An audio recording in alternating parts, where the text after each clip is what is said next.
What makes Augustus Rome's greatest emperor? Was it his military genius, his political savvy, or his ability to reshape the empire forever? In this video, we'll dive into the incredible rise of Augustus, from his humble beginnings to becoming the undisputed ruler of the Roman world. Get ready to explore how he transformed Rome and left a legacy that still echoes today. Stay tuned, because Augustus' story is one of power, strategy, and unforgettable impact. Let's uncover the greatness of Rome's first emperor. 1. The birth of a new alliance, Octavian and Livia. The beginning of Octavian's rise to power was marked by a significant alliance with Livia Drusilla, a powerful and influential woman in Roman society. Livia was married to Tiberius Claudius Nero, but Octavian, recognizing her potential, arranged for her to marry him after she divorced her first husband. This strategic move was not only a personal union, but also an important political one, as Livia brought with her powerful family connections. Livia would go on to play an integral role in shaping Octavian's political career and his eventual transformation into Augustus, the first Roman emperor. This union symbolized the strengthening of Octavian's power base and marked the early stages of his path to dominance in the Roman world. 2. The battle for power, Octavian versus Sextus Pompey. After Julius Caesar's assassination, the Roman Empire was thrown into chaos, with various factions vying for power. One of the most significant challenges Octavian faced was from Sextus Pompey, the son of Pompey the Great, who controlled much of the western Mediterranean, including Sicily. Sextus posed a serious threat to Octavian's ambitions, as he had a powerful fleet and loyal supporters. The conflict between Octavian and Sextus culminated in a series of naval battles, including the decisive Battle of Naulochus in 36 BCE, where Octavian's forces defeated Sextus. This victory solidified Octavian's control over the western Mediterranean and paved the way for his further consolidation of power. It also marked a turning point in Octavian's military and political career, showcasing his growing influence in the Roman world. 3. A strategic setback, Antony's failures and the failed invasion of Parthia. Mark Antony, once a trusted ally of Octavian, faced several challenges in his bid for power. One of the most significant was his failed campaign against the Parthian Empire in the east. Antony's attempt to invade Parthia in 36 BCE was disastrous, as his army was unable to achieve any substantial victories. This failure tarnished Antony's reputation and led to a significant loss of prestige. Meanwhile, Octavian's position continued to strengthen as he capitalized on Antony's failures. The Parthian campaign also marked the beginning of Antony's decline, as he became increasingly dependent on his relationship with Cleopatra, the Queen of Egypt. This shift in focus would have long-term implications, both for Antony's political career and his relationship with Octavian. 4. The rise of Octavian, shifting public perception. During the late Republic, public perception played a crucial role in a leader's ability to maintain power. Octavian was acutely aware of the importance of public image and worked tirelessly to craft a positive persona for himself. He portrayed himself as the defender of the Roman people, positioning himself as the heir to Julius Caesar's legacy. Through effective propaganda and strategic alliances, Octavian won the support of key Roman factions, including the Senate and the military. His image as a young, determined leader who could restore stability to Rome resonated with the people, especially after the chaos of Caesar's assassination. Octavian's careful manipulation of public perception helped him to steadily increase his power and ultimately outmaneuver his rivals, including Antony. 5. The decline of Mark Antony, Cleopatra's influence. As Octavian's power grew, Mark Antony's fortunes began to fade. One of the key factors in Antony's decline was his increasingly close relationship with Cleopatra, the Queen of Egypt.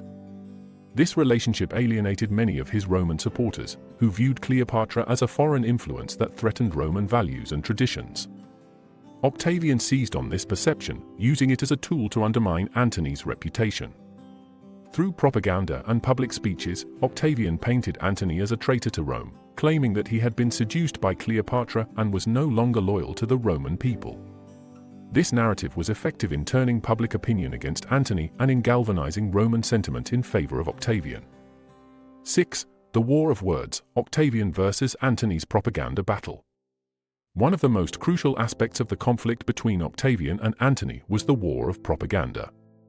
Octavian and Antony engaged in a fierce battle to shape the narrative of their rivalry, using speeches, letters, and public statements to sway Roman opinion in their favor.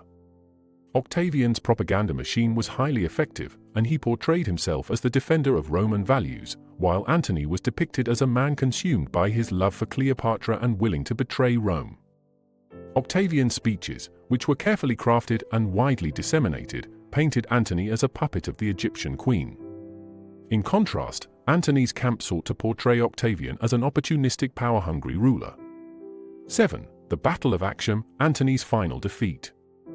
The Battle of Actium, fought in 31 BCE, was the decisive conflict that determined the future of Rome. The battle was fought between the forces of Octavian, led by Agrippa, and the combined forces of Antony and Cleopatra. The battle was largely naval, and Octavian's forces emerged victorious. Antony's fleet, already weakened by internal divisions and poor leadership, was decisively defeated. Cleopatra's forces also suffered heavy losses, and the defeat marked the end of Antony's political and military power. This victory at Actium cemented Octavian's position as the dominant figure in Roman politics, leaving him free to pursue his ultimate goal of becoming Rome's first emperor. The battle remains one of the most significant naval engagements in history, as it marked the final stage in the end of the Roman Republic. 8. The Fall of Egypt, Antony and Cleopatra's demise. Following their defeat at the Battle of Actium, both Mark Antony and Cleopatra faced inevitable downfall.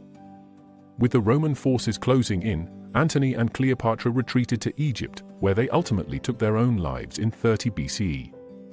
Antony, upon hearing false news of Cleopatra's death, fell on his own sword, and Cleopatra followed suit soon after, reportedly after being bitten by an asp. Their deaths marked the end of the Ptolemaic dynasty in Egypt and the final collapse of any resistance to Octavian's rule. The fall of Egypt symbolized the last significant challenge to Octavian's power.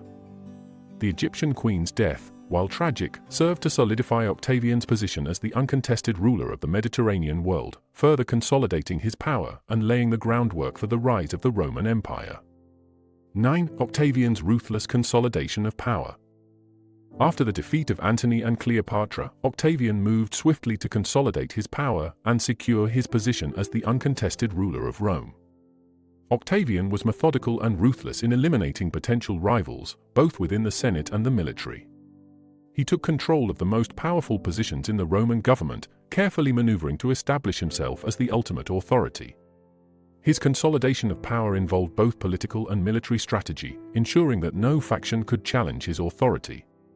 This period of consolidation also marked the beginning of a new era for Rome, as Octavian began to transition from the title of princeps to that of Augustus, signaling the beginning of the Roman Empire.